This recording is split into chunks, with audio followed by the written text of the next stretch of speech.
कुत्तों को भगाने का काम अगर शिक्षक करेंगे तो फिर पढ़ाई का काम कौन करेगा।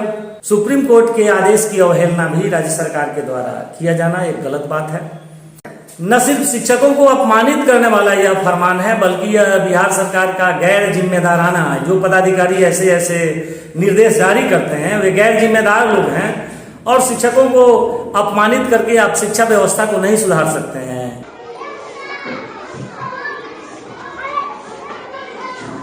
नमस्कार, आप देख रहे हैं अब तक बिहार न्यूज। आज हमारे साथ वरीय अधिवक्ता और राजद के प्रदेश महासचिव डॉक्टर विनोद प्रसाद यादव जी हैं। सर, सबसे पहले आपको अब तक बिहार न्यूज में स्वागत है। धन्यवाद। सर, बिहार सरकार ने एक नया फरमान जारी किया है। अब शिक्षकों को स्कूल के इर्द गिर्द विचरण करने वाले, घूमने वाले कुत्तों को रखवाली करना है। क्या कहेंगे?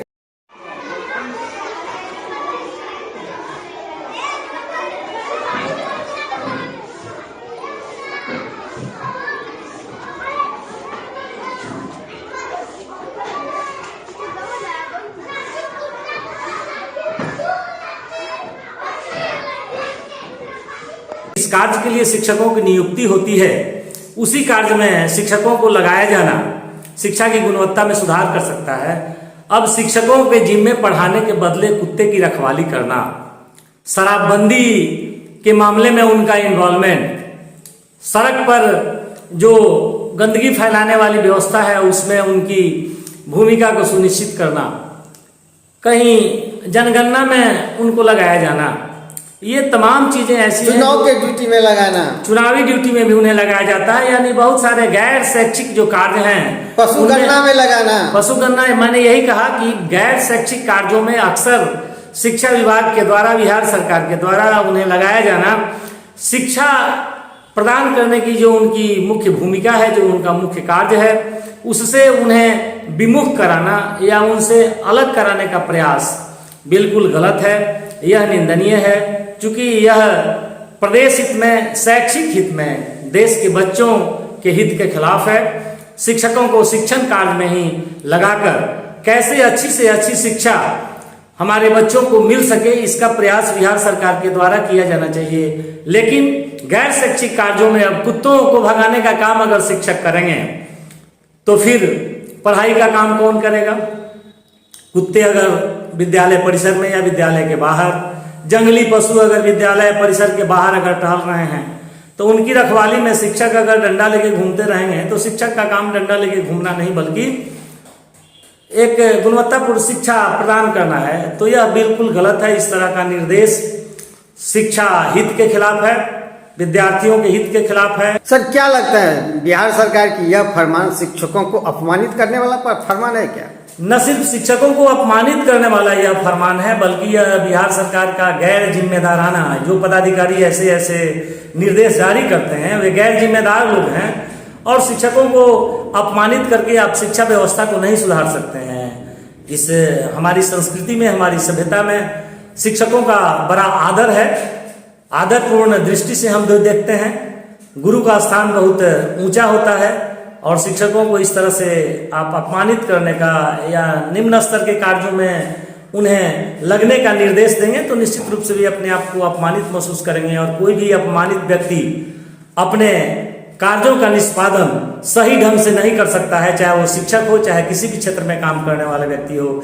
इसलिए शिक्षा विभाग के पदाधिकारियों को इस बात का ध्यान रखना चाहिए कि शिक्षकों को अपमानित करने वाला किसी भी तरह का निर्देश जारी नहीं किया जाए। उसी तरह के निर्देश जारी किए जाए जिन निर्देशों से शिक्षा की गुणवत्ता में सुधार हो, शैक्षिक माहौल अच्छा हो, हमारे बच्चों का भविष्य बन। मुख्य काम से किसी को भी हटाकर अगर अलग जाइएगा तो निश्चित रूप से जो मुख्य कार्य है वो बाधित होगा, उसकी गुणवत्ता भी प्रभावित होगी। इसलिए इस बात को ध्यान में रखते हुए बिहार सरकार को, शिक्षा विभाग को इससे बाज आना चाहिए। सुरक्षा प्रहरी की व्यवस्था अगर बिहार सरकार कर सकती है तो सुरक्षा प्रहरी की व्यवस्था किया जाना चाहिए, ताकि सुरक्षा प्रहरी न सिर्फ कुत्तों और जंगली पशुओं से, बल्कि स्कूल का जो माहौल है उसमें एक सुरक्षा व्यवस्था भी हो सके। तो बिहार सरकार को सुरक्षा प्रहरी की व्यवस्था करनी चाहिए ताकि विद्यालय सुरक्षित माहौल में चल सके, विद्यार्थी और शिक्षक एक सुरक्षित माहौल में शैक्षिक कार्य को संपन्न कर सकें, यह बिहार सरकार को व्यवस्था करनी चाहिए।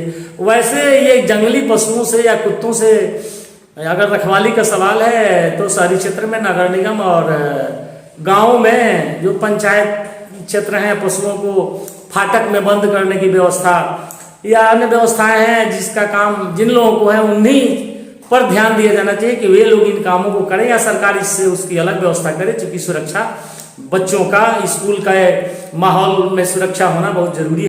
सुप्रीम कोर्ट ने भी इस बात के लिए राज्य सरकारों का ध्यान आकृष्ट कराया कि शिक्षकों का इस्तेमाल गैर शैक्षिक कार्यों में नहीं किया जाना चाहिए। सुप्रीम कोर्ट के आदेश की अवहेलना भी राज्य सरकार के द्वारा किया जाना एक गलत बात है। सर, शिक्षा विभाग का ये तर्क है कि स्कूलों के इर्द गिर्द एमडीएम का भोजन जो है फेंक दिया जाता है, इसके कारण कुत्ता विचरण करने लगते हैं और बच्चों को वो शिकार बना लेते हैं कुत्ते। इसीलिए अगल बगल भी साफ सफाई रखे शिक्षक, नहीं तो कार्रवाई की जाएगी।